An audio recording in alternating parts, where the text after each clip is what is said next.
à igreja com a palavra de Deus.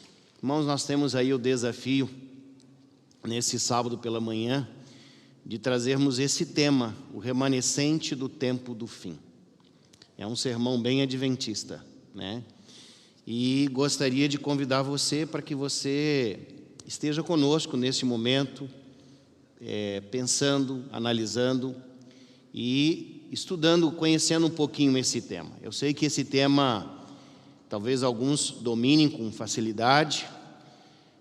Esse tema talvez para outras pessoas seja um tema até estranho, novo, mas é um tema que faz parte da identidade da nossa fé adventista. E eu gostaria só para que você possa mentalmente se organizar, para que não fique perdido assim na nossa fala, que você possa também entender assim.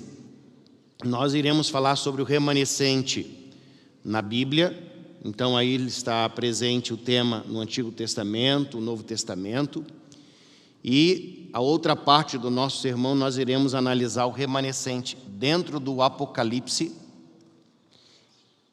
como é que esse assunto ele está abordado no Apocalipse, e a última parte da nossa mensagem nós iremos pontuar sobre as marcas do remanescente, que também está ali no Apocalipse, e nós vamos detalhar um pouquinho mais. Então, o nosso sermão está estruturado dessa maneira em 3 tópicos. E a primeira coisa que eu quero fazer nesse momento é dizer para vocês que esse tema, ele aparece nas Escrituras Sagradas e aparece de maneira muito clara em toda a Bíblia.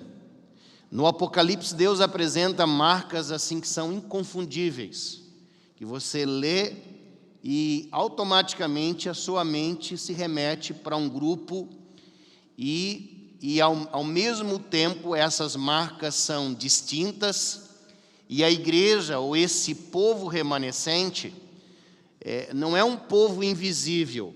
É toda a igreja cristã, é a igreja universal.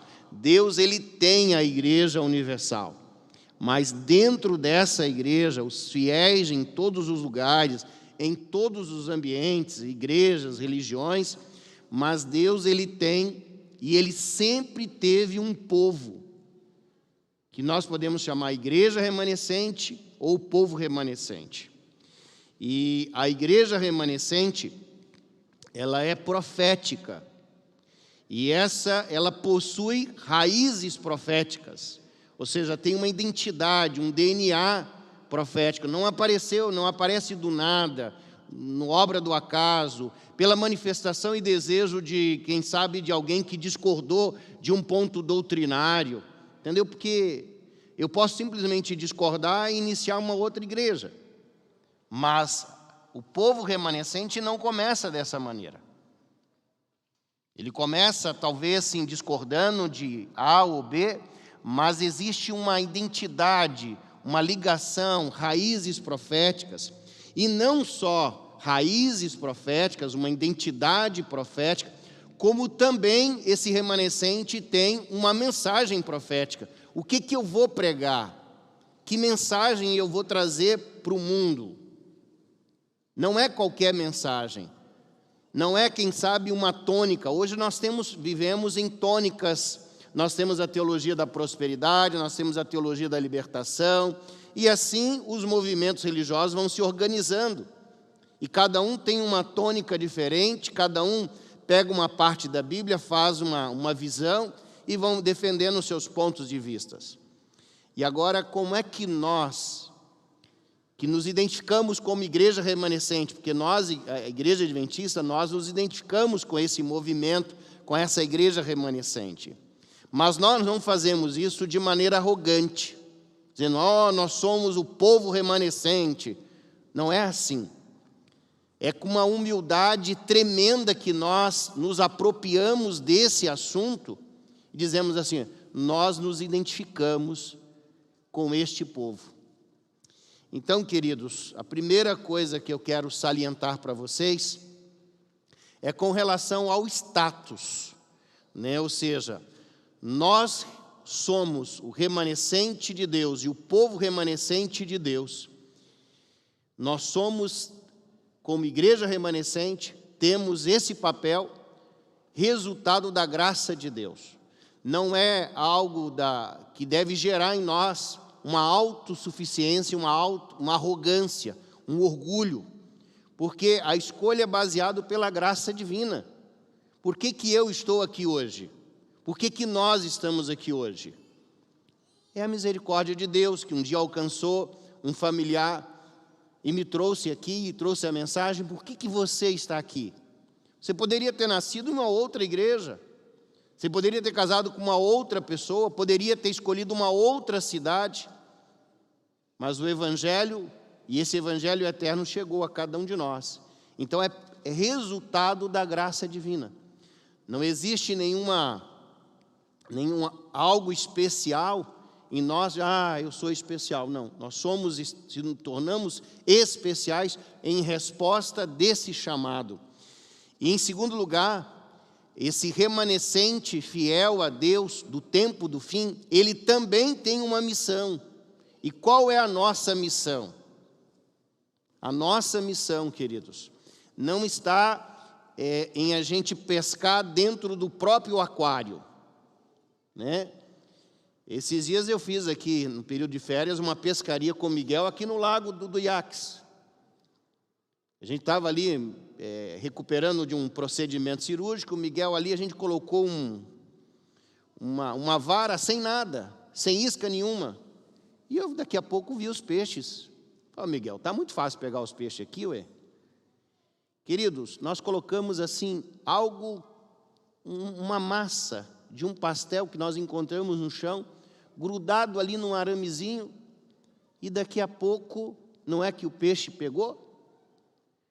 E nós puxamos o peixe, e ele caiu fora da água. E eu falei, olha, está muito fácil pescar. Sabe por que foi fácil pescar? Pela quantidade de peixes, porque eles são alimentados. O desafio é pescar do outro lado, lá é desafio. Porque lá você precisa criar estratégias, entendeu? A igreja remanescente, ela tem uma missão. E essa missão envolve justamente a pregação do Evangelho para aquelas pessoas que não conhecem. Então nós temos um status baseado na graça divina e nós temos uma missão. A missão não é converter o adventista a um movimento, a um segmento que eu acho interessante. A missão da igreja adventista é justamente apresentar esse Evangelho eterno àquelas pessoas que não conhecem e que precisam receber o convite, porque eles estão em outras denominações que abandonaram o conhecimento da palavra de Deus, rejeitando os mandamentos de Deus, e que são sinceros que estão ali. E nós precisamos pregar, é o que a Novo Tempo faz, mas isso não é tarefa da Novo Tempo, do pastor Luiz Gonçalves, do pastor Arilton, e de tantos outros pastores que estão apresentando a mensagem ali. Essa é a missão, a nossa missão. E no primeiro tópico dessa mensagem, eu quero então agora conduzir a sua mente lá para o Antigo Testamento. Como é que esse remanescente ele aparece no Antigo Testamento? Ele aparece descrito no Antigo Testamento de 3 maneiras. Primeiro nós temos o remanescente que eu quero chamar para você de remanescente histórico. Sabe, em algum momento da história do povo de Deus, esse remanescente aparece. Existe uma destruição em uma cidade, e aí sobra ali um povo. Esse povo que sobra é o remanescente. Eu expliquei para o Miguel ontem e para a Anne o que era remanescente, dizendo assim, quando tu pega, por exemplo, ali um saquinho de bolacha, de biscoito, e você só encontra o último biscoito, esse é o remanescente, o que sobrou, entendeu? De algo que aconteceu, né? Então esse remanescente histórico, ele aparece na palavra de Deus, e ele aparece em situações assim, Babilônia vem sobre vocês, principalmente no livro de Jeremias, e aí existe uma destruição, um grupo é levado e o outro é levado, mas se você olhar, permanece lá o povo mais pobre, que ele chama de remanescente. Então, remanescente histórico. Nós temos um outro remanescente que também aparece no Antigo Testamento, que é esse remanescente que tem a ver com aquilo que nós estamos estudando na lição da escola sabatina, que é o remanescente que é fiel à aliança firmada com Deus. E aí nós temos uma situação bem clássica, assim, que é o profeta Elias, que diante da apostasia, diante das dificuldades que estavam existindo do seu tempo em pregar, da manifestação ali da opressão de Acabe, de Jezabel, as pessoas simplesmente houve uma apostasia generalizada. E aí você olha quem? Existe alguém que é fiel a Deus, e no caso de Elias, ele chegou a entrar numa caverna, e ele chegou a dizer: Senhor, só eu sobrei. E aí Deus revelou: não, igual a você eu tenho quantos? 7.000. Olha, tem mais gente aí. Não, você não está só. Ou seja, dentro de uma apostasia, Deus tem um remanescente que nós chamamos de remanescente fiel. Ele está relacionado à sua proposta, ao seu compromisso que ele assumiu com Deus. E nós temos também no Antigo Testamento um outro tipo de remanescente, que é o remanescente escatológico. Esse remanescente aparece no livro de Daniel e vai aparecer lá no livro de Apocalipse. No livro de Daniel, você percebe ali no capítulo 7 que existe uma 7:25, que fala que haverá uma ponta pequena que vai proferir palavras contra o Altíssimo e vai fazer o quê? Perseguir os santos de Deus. Ou seja, esse remanescente, um remanescente que vai aparecer nos últimos dias. O livro de Apocalipse, o livro de Daniel também diz assim, que Miguel se levantará para botar um ponto final em um conflito onde o povo de Deus também é perseguido. Daniel capítulo 12, versículo 1.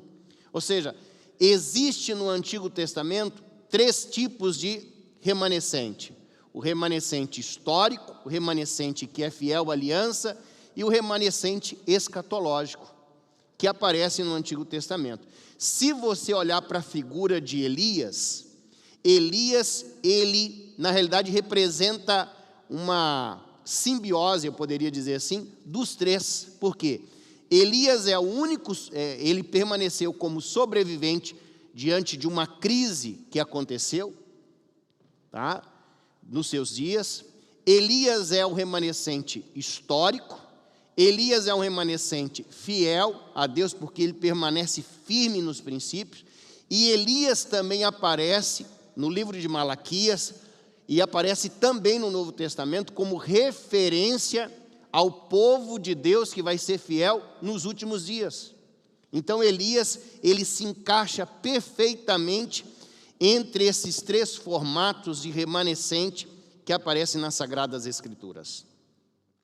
Ellen White, ela escreveu assim: Deus sempre preservou um remanescente para servir.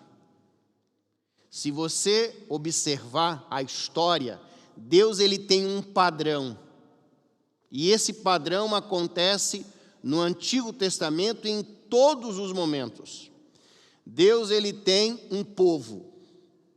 Deus ele tem um grupo de pessoas que são eleitas. Dentro desse grupo, a tendência é, com o passar do tempo, esse grupo perder a identidade da missão, o seu status com o chamado. Então, dentro desse grupo de remanescente, Deus levanta um outro remanescente. E aí, esse grupo se organiza, aqui está o remanescente. E a tendência é que, ao passar do tempo, ele também vai abandonando. Eu acho que vocês já viram alguma coisa acontecendo assim, né? Isso acontece também dentro da igreja.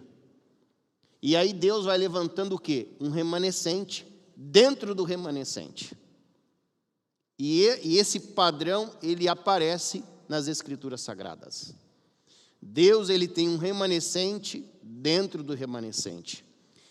Um remanescente fiel, um remanescente que não deixa o ciclo terminar. Queridos, quando eu olho para isso, eu não tenho medo quanto ao futuro da igreja. Eu não tenho medo quanto ao futuro, eu estou falando igreja, povo remanescente. Eu não tenho medo, porque historicamente Deus, Ele tem um povo que sempre foi fiel dentro daquilo que Ele chama remanescente. A história não termina. Não é uma igreja que vai fechar as portas porque faltou remanescente. Deus, Ele renova esse ciclo com pessoas que são fiéis. E esse grupo se renova. Quando nós olhamos, por exemplo, agora lá nos evangelhos, vamos sair agora do Antigo Testamento e vamos para o Novo Testamento. Eu não tenho como olhar em todo o Novo Testamento, porque teria que fazer uma pesquisa mais profunda nos livros do apóstolo Paulo, mas nos evangelhos, que é um registro menor, nós encontramos ali duas figuras centrais no evangelho. E a primeira figura é João Batista. Querido, João Batista, ao contrário daquela comunidade do Mar Morto, que se isolou e que auto se denominava como remanescente de Deus, mas eles se isolaram, eles viviam dentro de um certo aquário, dizendo, você tem que vir para cá, você tem que ser nosso, mas João Batista tinha um perfil diferente. João Batista é considerado como um modelo de remanescente para a igreja hoje, e João Batista, ele pregava que as pessoas precisavam de arrependimento. Esse era o tom da mensagem de João Batista. Mas ele pregava para quem? Somente para os judeus? Não. Você vai encontrar entre os convertidos e seguidores de João Batista, os soldados romanos, você vai encontrar as pessoas que sofriam preconceitos, e não era sem motivo também, os publicanos, os cobradores de impostos, que eram considerados traidores. Você vai encontrar também entre os seguidores de João Batista as pessoas que eram influentes e pessoas que eram importantes na sociedade da época. Ou seja, a pregação de João Batista não estava restrito a um grupo, estava aberto, assim como a nossa pregação como remanescente também deve estar aberta. E quando nós olhamos, por exemplo, ainda nos evangelhos, nós temos Jesus Cristo. E Jesus Cristo, eu posso dizer para vocês e afirmar que Jesus Cristo, ele entra na história e ele começa a proclamar o reino de Deus, ou o reino de Cristo, ou o reino dos céus. Vai depender aí do momento em que ele menciona, mas quando Cristo, ele apresenta o reino de Deus, ele está dizendo assim, ó, essa estrutura que foi formada em função do templo, essa religião dos sacerdotes, essa estrutura desses vários partidos religiosos, essa identidade como povo que vocês têm, Jesus Cristo abandona essa postura e ele não centraliza a sua mensagem no templo, ele centraliza a sua mensagem nele e no reino de Deus. E na realidade isso abala a estrutura e faz com que Jesus não seja muito bem visto, porque ele quebra essa sequência. O que Jesus está fazendo? Ele está iniciando, queridos, um novo ciclo, agora através de quem? Dos discípulos. Ele está formando um novo grupo, ou seja, dentro de Israel, daquele Israel que não entendeu a missão, que perde esse privilégio de ser o povo escolhido, através ali do apedrejamento de Estevão, ali foi o momento em que fechou. Então, Deus começa, através dos discípulos, um novo ciclo de remanescente. Surge um novo movimento. Agora, o Israel, onde as pessoas aceitam individualmente e respondem a esse chamado. E eu poderia dizer assim de maneira superficial, que o apóstolo Paulo também apresenta o remanescente E aí você vai precisar ler ali os versículos 9 a 11 de Romanos, capítulo 9 a 11 de Romanos, que vai detalhar isso aí, né? Mas Paulo também fala de um remanescente. Então, até agora, só para vocês acompanharem a nossa mensagem e entender. Deus, ele tem o seu remanescente no Antigo Testamento. Deus tem um remanescente que aparece no Novo Testamento através de João Batista, através de Jesus, do ministério, da continuação da vida e desse novo desenho que se formou através dos discípulos. Deus também tem agora o remanescente lá no Apocalipse, que agora é onde nós queremos detalhar um pouquinho para vocês. E a primeira coisa que nós devemos olhar para o Apocalipse, e agora eu gostaria de convidar você para abrir o livro de Apocalipse, e a gente vai correr algumas páginas desse livro, e a primeira coisa que nós encontramos aqui é que João, o discípulo amado, é o autor deste livro. E o interessante, queridos, que quando você olha para o autor desse livro, João, exilado na ilha de Pátimos, ele estava exilado por quê? Porque ele era um pregador da palavra de Deus. É por isso que ele está ali. Por que João está exilado? Porque ele tem o testemunho de Jesus. Ele é um profeta. Ele apresenta a palavra de Deus com esse revestimento, com essa autoridade. Então, João, ele representa cada um de nós, mas ele representa o remanescente de Deus aqui. Porque João, ele está isolado, preso, sobre circunstâncias, porque ele foi fiel à palavra de Deus e ao testemunho, características de um remanescente. Então, logo no começo do livro de Apocalipse, você já vê o remanescente através da figura de João, mas não é só aí.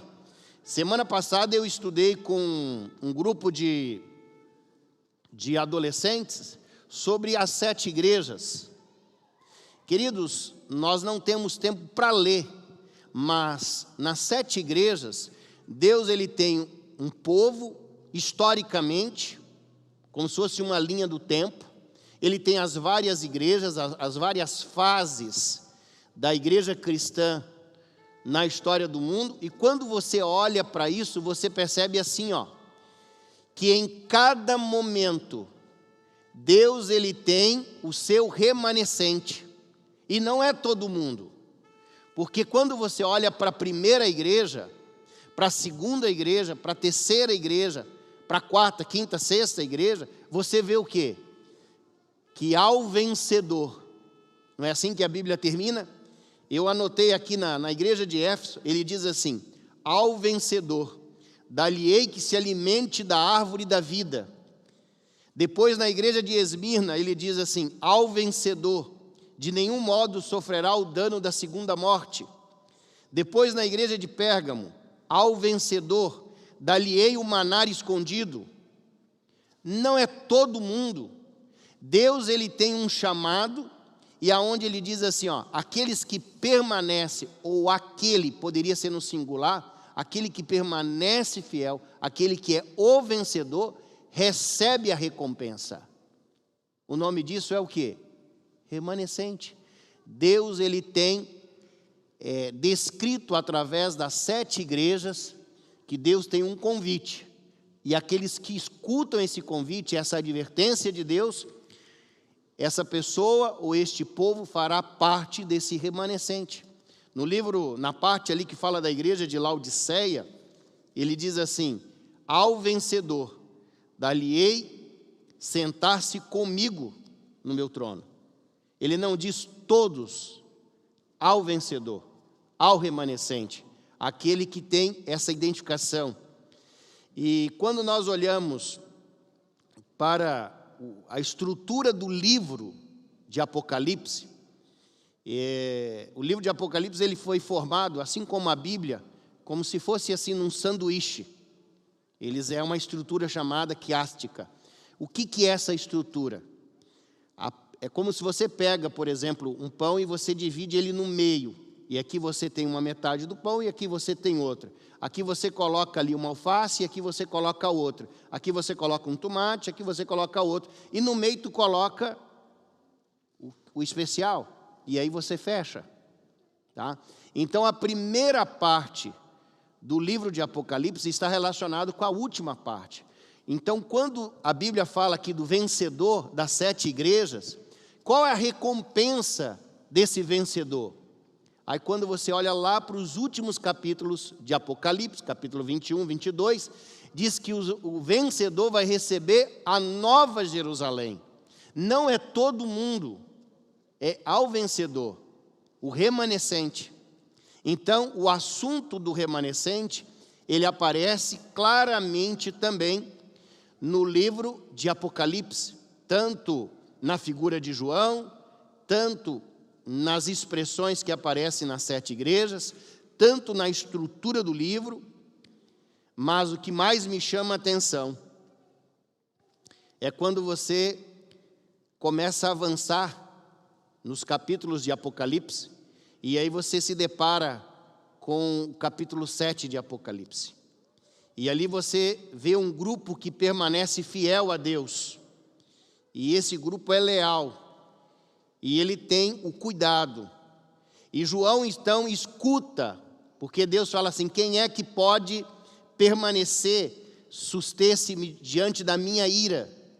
E aí João escuta um número. E qual é esse número? 144 mil. Primeiro ele escuta, depois ele consegue ver. Olha a cena, primeiro ele escuta, quando ele escuta, ele vê 144 mil, e aí é um número múltiplo das 12 tribos de Israel, diferente de Elias, que Deus diz, você tem 7 mil, aqui não, 144 mil, ele escuta, mas quando ele vê uma grande multidão, e essa grande multidão, ou seja, o mesmo grupo, só que primeiro ele escuta, e agora ele vê. Uma coisa é você escutar, e a outra coisa que amplia a sua compreensão é quando você enxerga. Então, o povo remanescente de Deus não quer dizer que é um povo pequeno, que quer dizer que é um povo, uma igreja fraca, frágil, nada disso, em termos numéricos. Ele diz aqui uma grande multidão, pessoas que advêm de nações, tribos e línguas. Deus apresenta para nós que ele tem um remanescente. E assim como Elias ficou surpreendido, porque ele se considerava e achava sozinho, Deus também revela para João, você não está o quê? Sozinho. Existe um remanescente. E aí ele escuta 144 mil e depois ele vê uma grande multidão. Uma grande multidão de pessoas envolvidas e comprometidas com a mensagem de Deus. E quando nós percebemos isso, eu louvo a Deus, porque se lá na Torre de Babel houve confusão, né, naquela intenção, na diversidade de línguas, às vezes nós imaginamos assim, isso foi uma maldição que o povo recebeu, essa diversidade. Deus apresenta para nós que ele trabalha na diversidade para eliminar esse exagero de autoridade, de domínio do ser humano. E Deus trabalha através da diversidade. Eu conversei com um pastor na França essa semana e eu perguntei, como é que está aí o evangelho, como é que está a igreja adventista? E ele falou assim, na minha federação, eu recebi o chamado para pastorear numa igreja de fala portuguesa. E eu tenho 3 igrejas. Uma é de fala portuguesa e a outra é assim e a outra é de fala francesa, o pessoal da França. Mas eu tenho na minha federação, na minha associação, pessoas que têm igrejas de outros povos, com outras propostas, com outras linhas, pessoas que vêm de outros ambientes culturais, de outros países. Existem vários pastores e várias congregações diferentes. Ele falou assim, não dá para a gente padronizar, a gente tem que trabalhar na diversidade com o evangelho. E eu falei assim, na França, depois do sofrimento que este povo teve com o cristianismo, onde hoje é proibido pregar abertamente, você não pode pregar sobre Cristo, você não pode ir para a escola com a camisa Jesus, você vive do lado de uma pessoa 20, 30 anos e não fala do amor de Jesus em lugar nenhum, entendeu? E às vezes a gente olha assim, a gente não entende, né? Porque nós vivemos uma outra realidade que advém do cristianismo. Nós não enfrentamos aquilo que eles enfrentaram. Mas eu digo para vocês uma coisa, nós temos hoje que continuar pregando e anunciando esse Deus maravilhoso, entendendo que Deus tem as suas maneiras de trabalhar, e Deus ele tem o seu remanescente. E o remanescente, quando ele começa a perder as suas propriedades, Deus então, dentro do remanescente, ele tem o remanescente fiel. Quando eu olho para os escritos da irmã White, ele diz que essa é a igreja remanescente, objeto da graça de Deus, como se fosse os olhos, como se fosse a menina dos seus olhos. E eu fico assim, que encanto, que mensagem, que traz conforto. Mas Deus, ao mesmo tempo que diz que essa é a igreja militante, a igreja triunfante, Ele diz que essa igreja precisa abandonar os seus pecados, porque a igreja que milita, a igreja que está aqui, ela precisa se tornar a igreja triunfante. No Apocalipse, o Apocalipse não apresenta uma oitava igreja, um outro movimento. Ele apresenta que nós fazemos parte desse movimento, dessa igreja, desse povo. Mas pastor, o que vai acontecer? Nós temos uma coisa chamada sacudidura, queridos.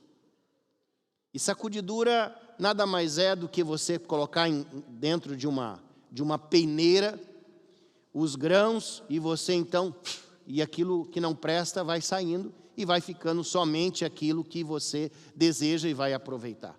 É assim que se faz no plantio de café, que eles também usam a peneira, é assim que se faz no milho, né? Pelo menos se fazia no passado, aqueles que lidam ali com campo. Vejam só, nós temos pessoas que estão aqui dentro que não têm mais identidade, com a fé foram perdendo. E essas pessoas, elas serão substituídas por quem?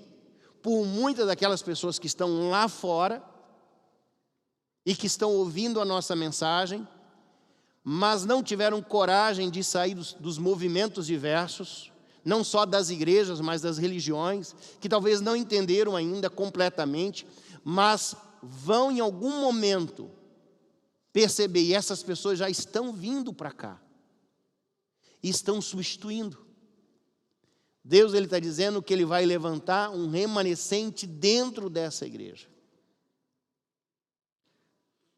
O que eu quero apresentar para vocês agora, para a gente ir para a última parte da nossa mensagem, é que quando nós chegamos no Apocalipse capítulo 12, o Apocalipse 12 ele faz uma revisão histórica do povo de Deus. E ele diz que o povo de Deus ele foi perseguido durante 1260 anos. Deus manteve esse povo no deserto. Deus cuidou desse povo. E como nós temos o método historicista de interpretação, nós entendemos que 1260 dias são 1260 anos, aonde houve o período ali de supremacia papal, no 6º século, do ano 538 ao ano 1798, aonde as pessoas foram oprimidas, foram perseguidas, foram mortas. Isso está relatado no livro Grande Conflito e também na literatura cristã. Mas, quando o Apocalipse, no capítulo 2, acaba de descrever essa linha do tempo, dizendo esse povo que iria sofrer, perseguir, que estaria no deserto, agora Apocalipse 12, 17, apresenta um remanescente. E é esse o texto que eu quero apresentar para vocês, para que nós possamos olhar nessa manhã. Apocalipse 12, 17, diz assim: irou-se o dragão contra a mulher, e foi pelejar com os restantes, veja, o remanescente, a última parte da sua descendência, daqueles que estavam no deserto, daqueles que eram fiéis. E quais são as características que aparecem deste povo, queridos? Quais são as características? Aparecem duas características aí. Eles guardam os mandamentos de Deus. E eles têm o quê? O testemunho de Jesus. Vamos agora para o outro texto que fala desse remanescente, porque são dois textos, e não são duas características, são mais. Vejam só Apocalipse capítulo 14 e o versículo 12. E agora eu leio assim, ó. Aqui está a sabedoria, aquele que tem entendimento, desculpe, eu estou lendo errado aqui, né? 14, 12. Aqui está a perseverança dos santos, os que guardam os mandamentos de Deus. E o que aparece? Fé de Jesus. Então vejamos aqui algumas características. Lá nós temos duas: guardar os mandamentos e o testemunho de Jesus. E aqui está a perseverança dos santos. Primeira coisa, os santos, a igreja remanescente, ela tem uma perseverança. Tá? Segunda coisa, eles guardam os mandamentos, igual o primeiro texto que nós lemos. Terceira coisa, eles têm a fé em Jesus ou a fé de Jesus, a mesma coisa. Tá? Então nós temos aqui algumas características. Então vamos tentar entender um pouquinho que mandamentos são esses que fazem parte do remanescente de Deus. Queridos, eu tive a curiosidade de olhar, de ler e de procurar ali nos originais as palavras para ver se esses mandamentos aqui se referem aos 10 mandamentos. Porque nós, adventistas, identificamos esses mandamentos de Deus como 10 mandamentos, os 10 mandamentos bíblicos. E existem outras pessoas que pensam diferente e apresentam de forma diferente. Mas quando nós olhamos para o Novo Testamento, e nós temos um indicativo que nos últimos dias, o próprio Jesus disse que haveria um aumento. Preste bem atenção, o que iria aumentar? De acordo com o Evangelho de Mateus, capítulo 24, 12. Iria aumentar a iniquidade. Jesus diz, nos últimos dias a iniquidade vai aumentar. Preste bem atenção. E o que é iniquidade lá no texto de Mateus? Mateus, ele apresenta uma palavra chamada anomos, que quer dizer alguém o qual a lei não existe mais. Alguém que é contrário à lei, que diz a lei não foi abolida, a lei foi abandonada. Mas o apóstolo Paulo, em 2 Tessalonicenses, capítulo 2, versículo 3 e 8, ele diz que o anticristo, ele também vai atacar o quê? A lei de Deus, e vai gerar apostasia, entendeu? Ele vem com um ataque direto à lei de Deus. Então, no Novo Testamento, nós temos o próprio Cristo, e nós temos também Paulo dizendo que nos últimos dias haveria um abandono da lei de Deus. E quando você olha para o Apocalipse, você agora tem aqui uma descrição clara de que uma das características do povo remanescente é qual? Eles guardariam os 10 mandamentos.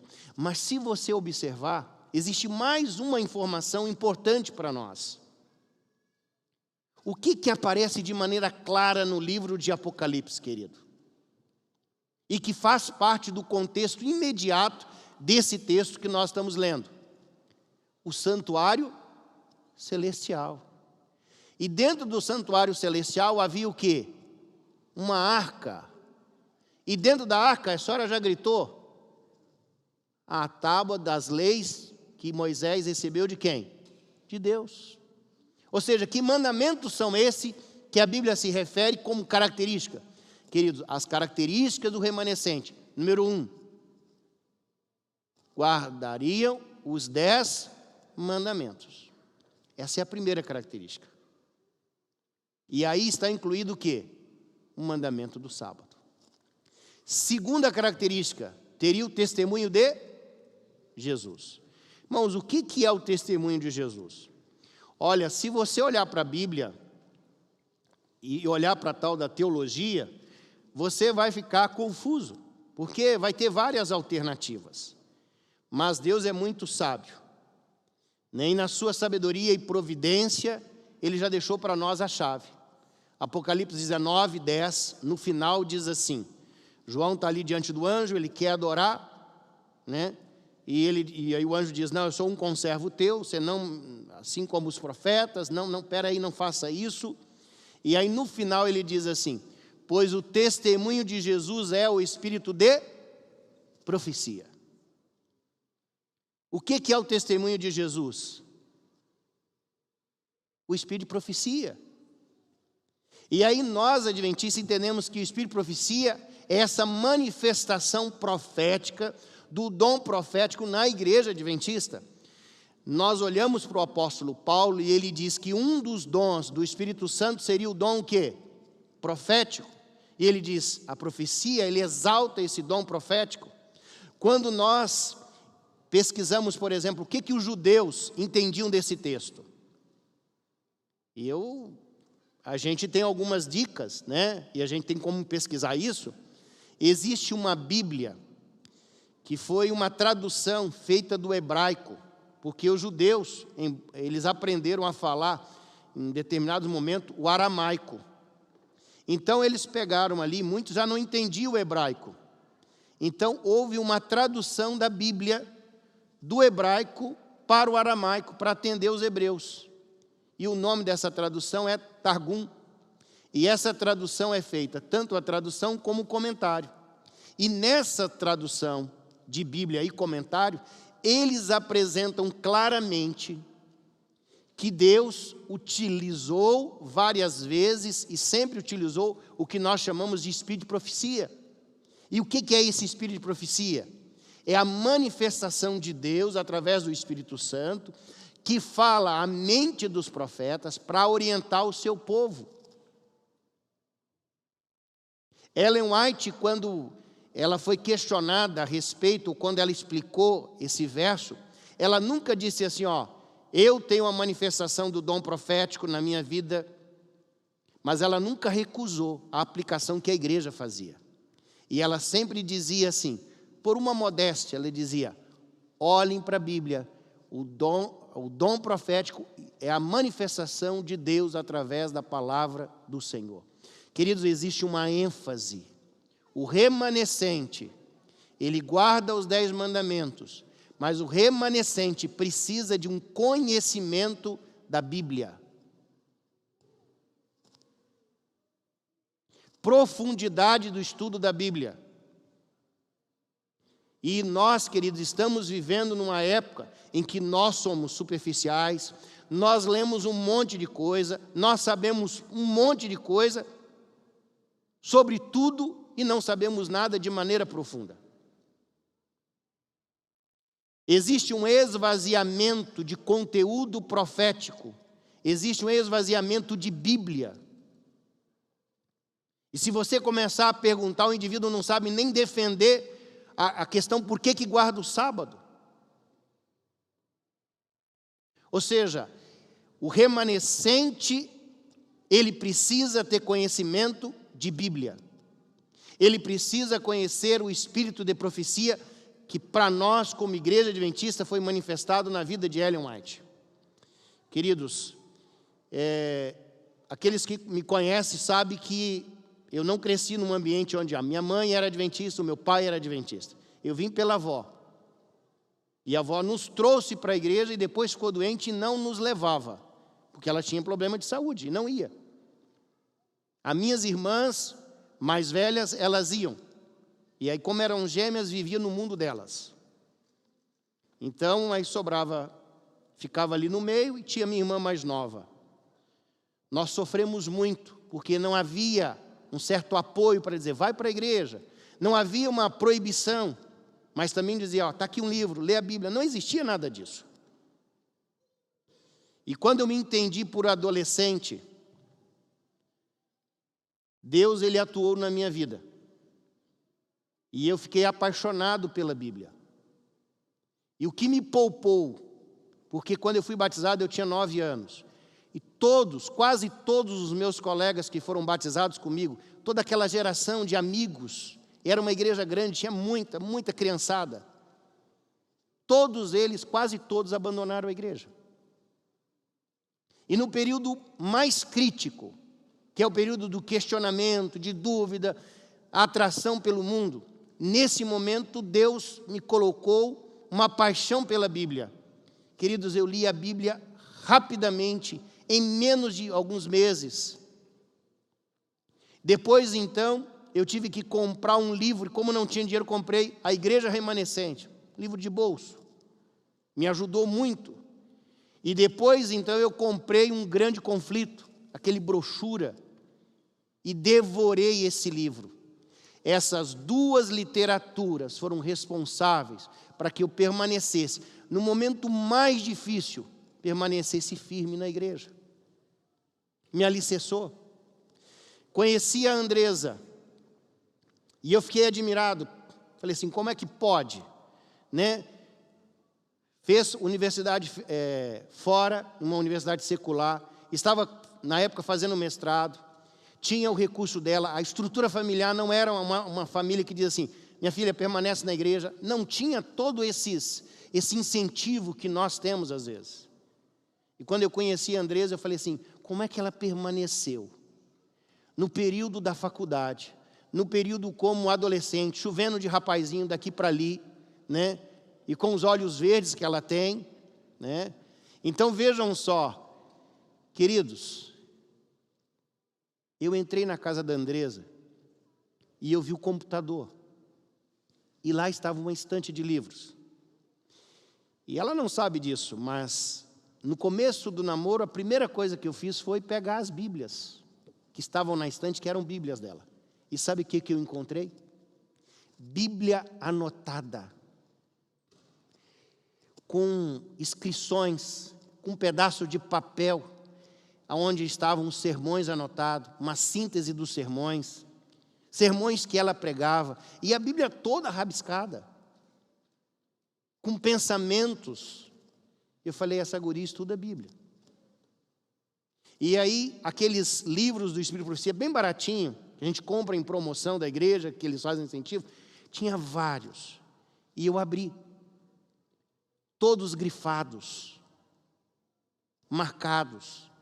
E ela amassa a folha, e ela põe um negócio amarelo, entendeu? Que eu detesto, mas está lá. Eu sei que ela leu todos os livros.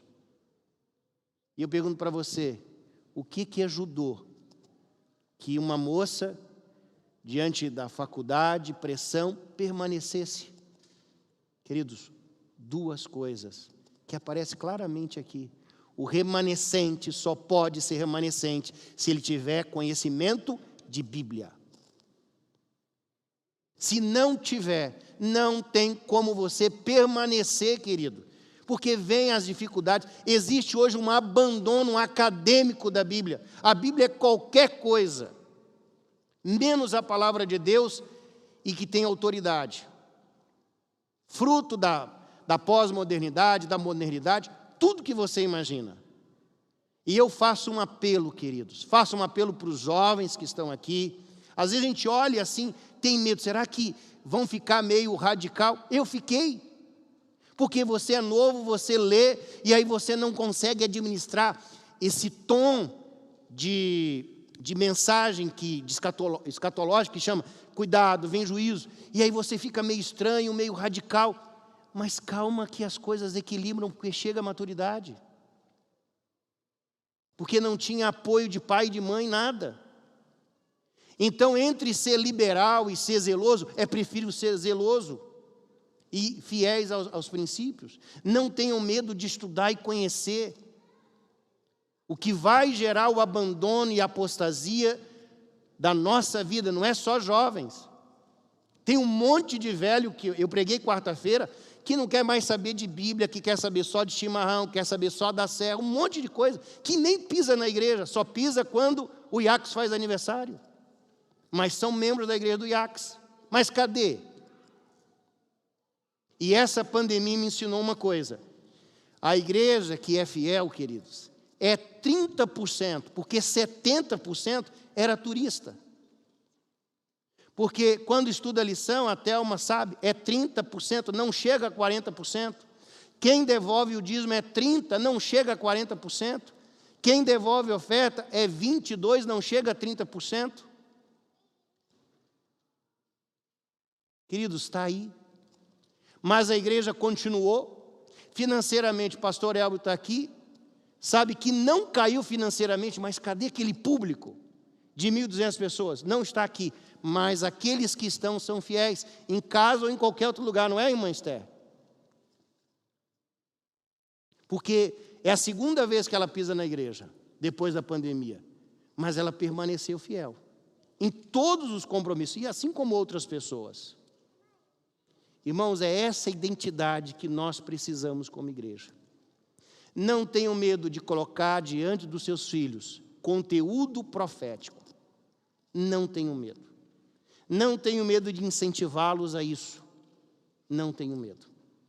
E eu quero terminar, a gente teria outras características para pontuar, mas eu digo para vocês assim, esse povo é perseverante. Por que ele é perseverante? Não é porque ele olha para o mal e diz assim, nós precisamos desafiar o mal e permanecer firme, não. Ele é perseverante porque ele crê, ele aguarda na libertação de Deus. É uma perseverança onde ele diz, eu sei em quem eu tenho crido. E que por fim vai se levantar, volta de Jesus. Esse grupo de remanescente, ele tem a fé em Jesus. A fé de Jesus. Ele segue os princípios que Jesus seguiu, o amor cristão, mas segue as doutrinas e os parâmetros que Jesus também abraçou. E essa igreja remanescente, ela proclama e ela prega o que nós chamamos as 3 mensagens angélicas. É o evangelho eterno. E esse evangelho eterno tem que ser pregado, queridos. E para a gente pregar, a gente tem que conhecer. Porque é um convite para que as pessoas possam sair, abandonar. Mas, ao mesmo tempo, esse convite, me escutem agora, porque a gente olha para fora, o convite que Deus faz para sair de Babilônia, ele não termina, mesmo que você esteja aqui dentro, e faça parte da igreja adventista e já esteja batizado. O convite para abandonar Babilônia continua hoje. Você sendo um adventista, porque o convite é para você firmar a sua vida na palavra de Deus.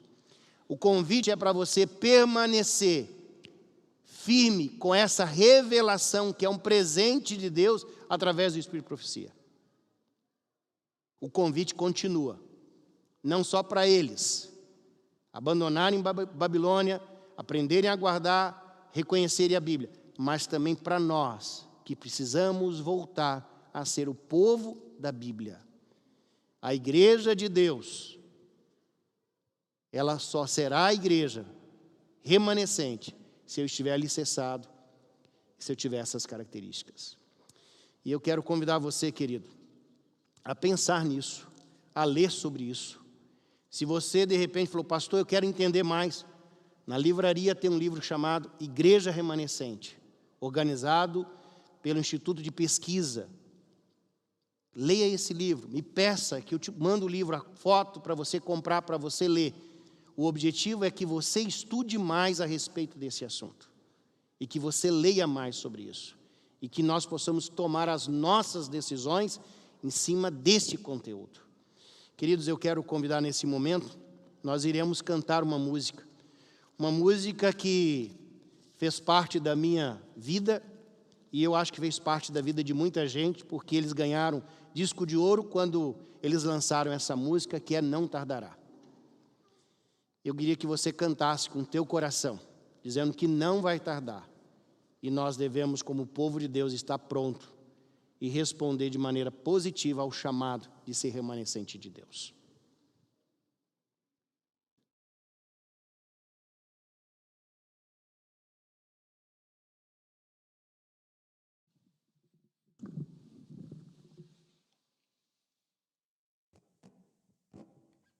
Você é convidado a se colocar em pé para louvarmos o nome de Deus mais uma vez.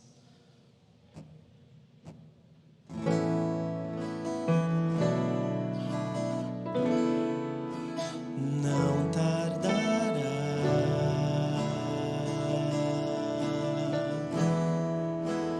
Cristo irá voltar.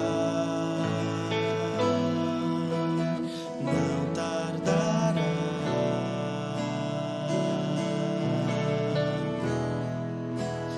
vamos para o lar.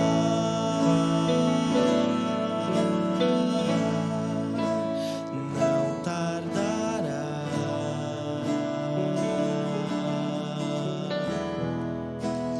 Cristo irá voltar. Não tardará,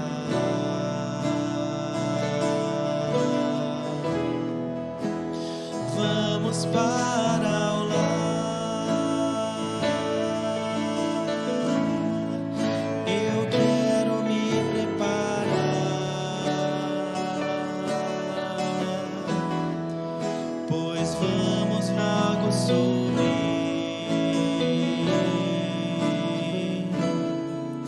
e quero junto a você lá no céu conversar com Jesus.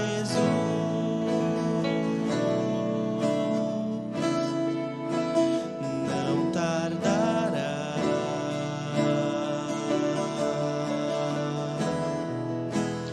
Cristo irá voltar. Não tardará,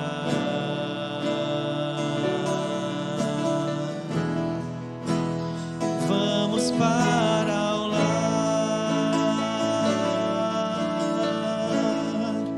Eu quero me preparar,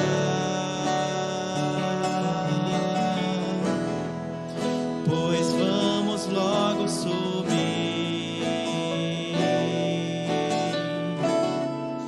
e quero junto a você lá no céu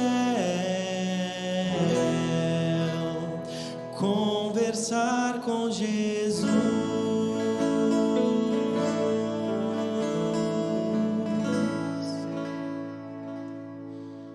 Grandioso Pai, obrigado, Senhor, por esse privilégio de entender, de compreender esse assunto. Deus, Ele tem um remanescente, sempre teve um remanescente.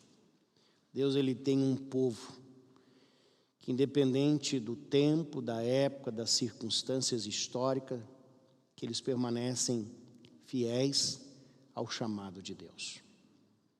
Nós queremos fazer parte deste povo como nós já fazemos.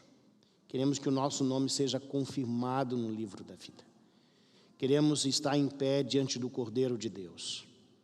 Queremos, diante das crises que ainda virão sobre esta igreja, permanecermos fiéis. Por isso, Senhor, coloque no nosso coração paixão pela palavra de Deus. Que nós possamos, Senhor, entender que existe um presente que Deus deu a essa igreja, chamado Espírito de Profecia, que foi manifestado na vida de Ellen White. Uma literatura riquíssima, que nos ajuda, Senhor, a andar de maneira mais clara, mais visível, diante das trevas que nós vivemos neste mundo e de tantos caminhos que aparecem diante de nós. Sabe, queridos, querido Deus, eu quero te pedir, Senhor, que o Senhor abençoe os nossos queridos irmãos, para que nós possamos permanecer firme, aguardando a volta de Jesus. E que a nossa vida, Senhor, possa ser uma manifestação da graça de Deus para todas as pessoas que nós encontramos. Que nós possamos apresentar esse evangelho, que possamos denunciar a apostasia, que possamos convidar as pessoas para fazer parte deste povo que aguarda o retorno de Jesus. Nos abençoe. Em nome de Jesus. Amém.